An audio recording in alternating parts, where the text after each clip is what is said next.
lot of people who don't know who you are confuses this space with other space. Like, what's the difference to you between Red Pill, Black Manosphere, and where do you fall in line with that? Um, well, Black Manosphere was originally a concept that came about when a lot of guys were congregating in the internet space, and they were gravitating towards what everybody knows as the Manosphere, which at the time was pretty much being led by mostly white content creators, right?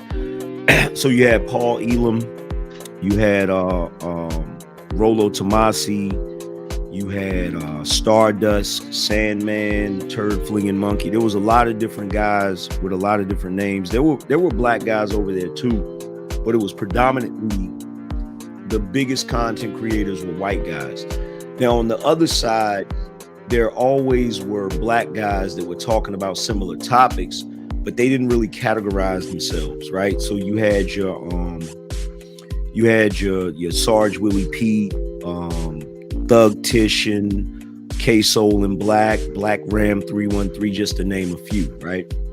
So around that time, a lot of us would go over to the Manosphere spaces or whatever, and what a lot of us started noticing, or at least this is what I noticed individually, and I didn't find out till later that a lot of guys had that same concern, which was whenever we brought up topics that were more specific to black men's experiences, you know, it was kind of like they didn't want to touch on those topics. They wanted to keep the topics more general, just about men in general.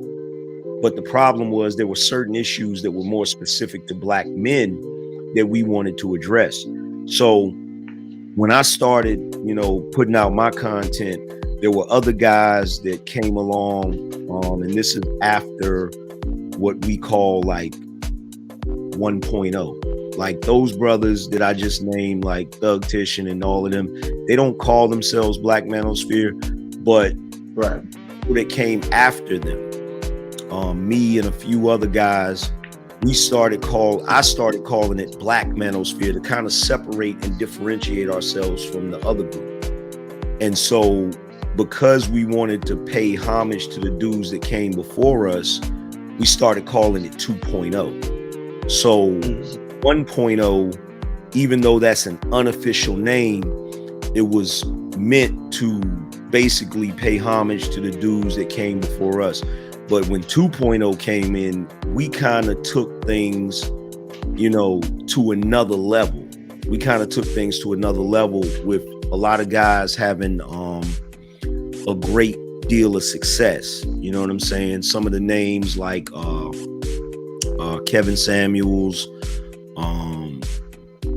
you know, there's a few guys. I won't mention everybody, but there are even guys that are not technically what you would call Black Manosphere, but they kind of fall under the same umbrella because people forcibly put them under that umbrella, even though they don't really identify as that. You feel what I'm saying? Like who, to be exact? Like Alpha Male Strategies, Steph is Cole, Coach Greg Adams,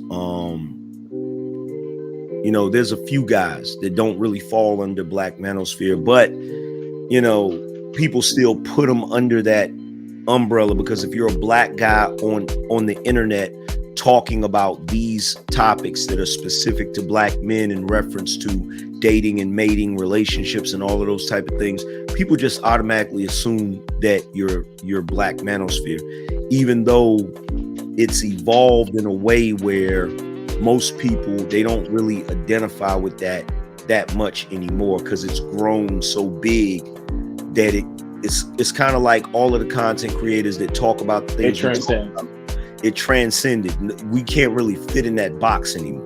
You feel what I'm saying? Right. So real quick, so then with that case, I want to ask, is it irresponsible for me, because I stated this on my birthday last year, when it comes to either red pill or black manosphere. I let the audience decide that. I probably had one person call me a red pill during the duration. Other than that, I guess people will kind of suddenly put me in a manosphere. Will be irresponsible for me to just let the audience decide, or should I make the decision myself? Well, nah, they're gonna think what they want. It's unfortunate because originally, red pill just simply stood for an ideology of people acknowledging reality and acknowledging the truth, and that's all it meant, you know. But as time went by, dudes have put so many different labels on it and under that umbrella of red pill, and some of it is really negative. So what's happened is it's turned into something else that a lot of guys kind of distance themselves from, because it went from just being an idea of guys acknowledging the reality of what we're living under to this sort of zealotry where you know, everything is extreme. So it gets to the point where even though red pill only means you acknowledge reality, you have guys out here that's saying, well, if you're a married man, you can't be red pill. You see what I'm saying? So it's those labels, even though they held a lot of importance a while back, they're not really labels that hold the same weight that they held. Nowadays, whenever those labels are used, it's usually used to paint a negative picture on the men that fall under that category, or people presume they fall under that category, if that makes sense. Yeah, but from what I'm noticing, we're allowing a lot of people who don't have no skin in the game to dictate what Yeah. black ministry is and what red pill is. So, and I Yeah. guess we'll kind of get towards that towards the end. That's part of my issue with all of it. It's like, who are you to dictate what's good and what's bad? You didn't. I didn't see you get a shovel and start carving your space in here. So I think that's the problem. We're letting a lot of people have an opinion on something that they shouldn't be speaking about.